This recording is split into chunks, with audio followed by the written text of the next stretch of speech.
Museum, the Vietnam Wing. And I'd like to, switch it. Yeah, thank you. To welcome you. Our theme for this month is going to take you on a stroll through the Vietnam era. We have 4 rooms prepared for you today for our current theme. Room 1 is political players. Room 2 is living conditions of soldiers. Room 3 is Operation Rolling Thunder. And room 4 is technology and chemical warfare. So first I'd like to discuss why the Vietnam War was historically significant. America was battling communism across the Southeast Asia landscape, and Dwight Eisenhower gave a speech in 1954 outlining a policy that lasted for a couple of decades, stating that if we lost the Vietnam to communism, the rest of Southeast Asia would fall in a domino effect. So another reason why this is historically important is because we had a lot of soldiers killed there, approximately 40,000 killed in action. Another approximately 400 were killed by suicide. Another 6,000 died from wounds after combat had ended. For a total U.S. loss of 58,220 confirmed deaths. We also still today have 1,700 missing in action soldiers. The Vietnamese didn't fare too much better. They had 56,781 confirmed deaths. In the first room, I'm going to tell you about the political leaders during the Vietnam War. First, we're going to look at a question that American leaders couldn't answer for a very long time. Who exactly was in charge of Hanoi during the war? Okay. So an obvious answer that many people know is Ho Chi Minh. And according to the New York Times, he was a grandfatherly figure whose illustrious anti-colonial career made him a world-renowned figure. And he was the obvious figure for the Americans to pick, because they believed he was the leader of the collective communist party that he was involved with. But the same article actually pointed that there was another leader in control of the war area, and his name was Le Duan. And he was a ruling member of the Communist Party from 1950 until his death in 1986. He actually spearheaded the party operations in what they called the Wild South, and that was where the war took place. Next, I'd like to take you over to Lyndon B. Johnson. He was the American president. He did not get us into the war originally, but he escalated the war in 1965 by quadrupling the troops.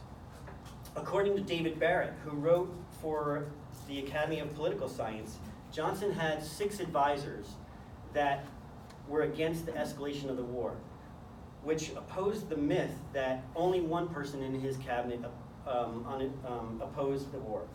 Another myth dispelled by David Barrett's report was that Johnson's machismo and ego essentially led him into the war, when in actuality, according to the primary source documents analyzed by David Barrett, Johnson agonized over his decision to escalate the war in 1965. So you can check out Nixon, who was the next president involved in the Vietnam War, but I'm going to move on to his Secretary of State, Henry Kissinger, and the North Vietnam's Lee Duc Tho.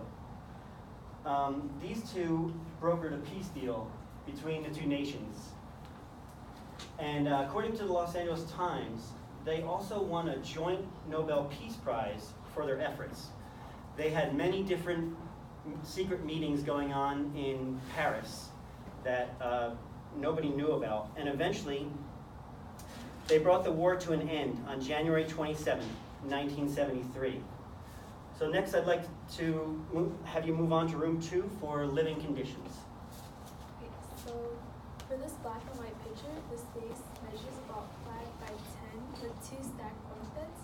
The barracks are also 5 feet high, so there is very little privacy. There's also 4 men living in this very tight space. This other picture is an American soldier temporarily taking a rest. He built his own tent by using cardboard boxes, sticks, and plastic bags to cover himself from rain. So soldiers often build camps if they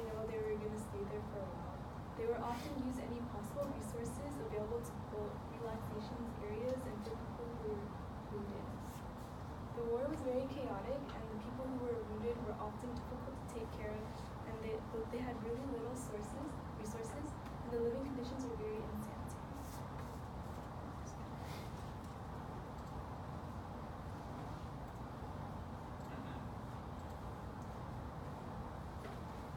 Ashley, do you need sound? Yeah. Stop it for a second and I'll put the sound for you.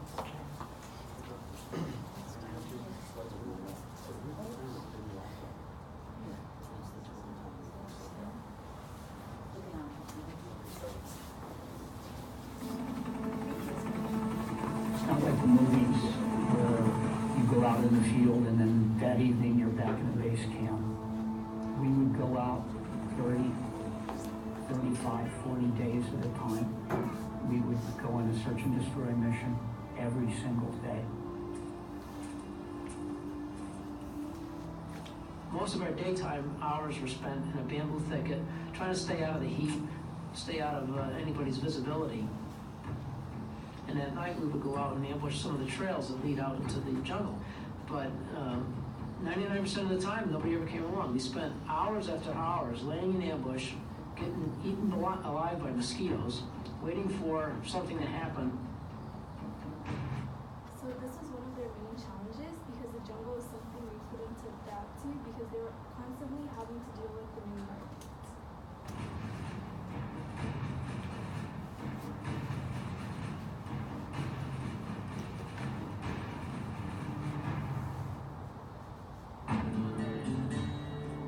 It could be kind of a busy place, but it was a very, very boring existence.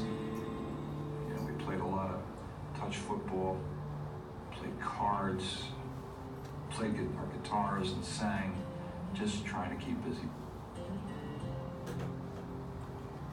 Really over there, the soldier's worst enemy was idle time.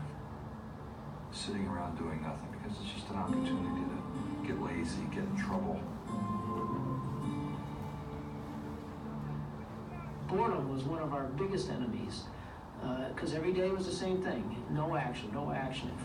So then people start to get a little bit lazy, a little bit lax, and then unfortunately, 9 times out of 10, that's when something, we engage the enemy, either a sniper or somebody trips off a booby trap because they weren't paying attention, because they've gotten lazy. So that snaps you back right away into the reality of what's going on around us. At the end of 45 days, it would fly us to a rear area, a beach. They would take away our weapons and our hand grenades. They would plop us on a beach like an apocalypse now and have a big barbecue, and you would drink, and they'd bring in tons of alcohol.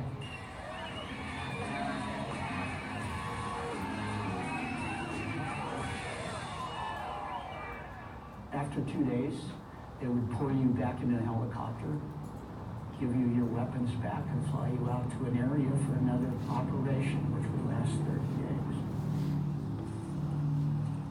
You would settle into routine, you would discover who you could trust, and not only your life, but the lives of everyone around you that were dependent on that.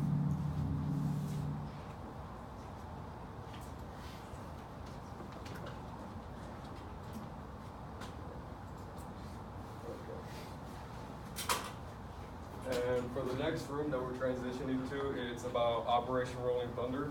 Operation Rolling Thunder was a frequently interrupted bombing campaign conducted by the U.S. 2nd Air Division, U.S. Navy, and the Republic of Vietnam Air Force that began on the 2nd of March, 1965 and lasted until the end of October, 1968. And it was initiated because it was an attempt to prevent the communist takeover of South Vietnam, but also, most importantly, it was designed to force Ho Chi Minh to abandon his ambition to take over South Vietnam. And these were the different types of aircrafts that were used during the war. For instance, F-105 Thunder Chief that was dropping ordnance in participation of Operation Rolling Thunder, and the U.S. Navy A-6A intruder all-weather bombers in 1968, just dropping bombs all over North Vietnam to prevent the communist takeover. And here are some other images that were also, other aircrafts that were also used during the Vietnam War, such as the U.S. Navy Douglas A-4 Skyhawk attacking a train in North Vietnam, and an Air Force F-105 Thunder Chief pilots bombing a military target through low clouds over the southern panhandle of North Vietnam, June 14th, 1966. So you could just imagine what the Vietnamese were just going through, just going on through the day-to-day lives, and the next thing you know, they're just bombed and everybody's dead. So it wasn't the most morally correct way to stop the communist takeover, but that was the best chance that they'd have, but it just kind of failed. And here's a little short clip about Operation Rolling Thunder.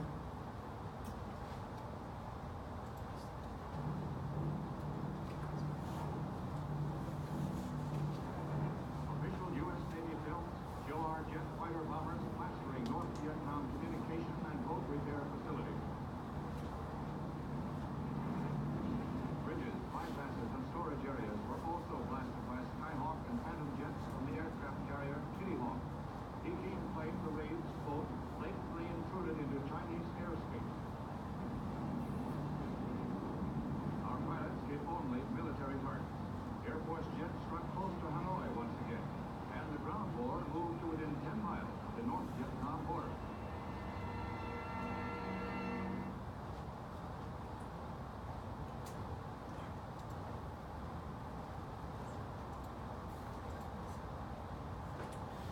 Okay, and so the reasoning why Operation Rolling Thunder was terminated because it failed to persuade the North Vietnamese and it failed to destroy their ability to persuade their war in South Vietnam. So even though they continuously dropped bombs in the jungles of Vietnam, their ambition and their willpower just didn't end. Even though they were in World War II, we dropped the bombs on Japanese, they just gave up. The Vietnamese, they didn't give a damn, they just kept on going for it. And Johnson offered his termination as a way of securing the North Vietnamese to negotiating the table, but that still didn't work either. And transitioning to the next room. Okay, so the final room that you'll be visiting is technology and chemical warfare. So this area of the museum will primarily focus on technology and chemical weapons used in the fight against Vietnam in 1955. So this picture right here is actually showing an image from World War I. It is the first large-scale use of chemical warfare, and in this case it was in the form of chlorine gas, which started all of the chemical weapon projects. And it is the second battle in Belgium in 1915, which is the earliest large-scale use we know of.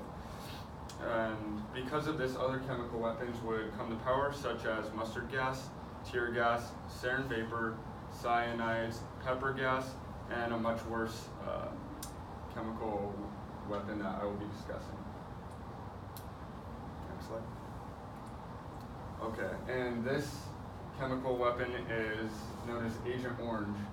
So, chemical weapons are defined as weapons that release toxic particles that can cause death, severe injury, sensory impairment, or psychological impairment to the victim. These factors can be affected by concentration of the chemical and the dosage of the chemicals used. So Agent Orange was primarily used during Vietnam to cause deforestation and to destroy crops and food supplies for the North Vietnamese, but it caused a good amount of unforeseen consequences, and these were seen in the way of birth defects such as leukemia, heart diseases, Hodgkin's diseases, and many more. And the bombs on the right are the chemical warfare weapons like the mustard gas and Agent Orange shells, and the ones on the left are napalm. So images for Agent Orange are not being shown as they are very sensitive in nature. The birth defects can be very gruesome. the heads are very, very deformed, and many of the babies did not live very long due to these deformities. Next. So, next was napalm, which was the second most feared weapon in the Vietnam War, as it was used very extensively. Over 388,000 tons of napalm were used in the form of bombs dropped on housing and also the forest to cause the Viet Cong to escape from cover, because the war was very ambush focused. And it was used just as much as an intimidation weapon as for destruction, because it could set off a massive area of 2,500 square yards with just one singular bomb. And it wasn't until 1980, after the war was over, that the United Nations declared this to be a war crime, dropping napalm on civilians. And then technologies, these are American gas masks used during the Vietnam War. They were mainly to protect against nerve gases, because we had secret operations to kill deserters of the American forces, and so we had missions to drop nerve gas in specific areas on these soldiers called tailwind soldiers, which were just those that deserted. And it wasn't revealed until later that these were being used. But these masks had a contamination filter, and it would keep from mustard gas and nerve gases, and also chlorine gas from being able to affect the user. And that is all.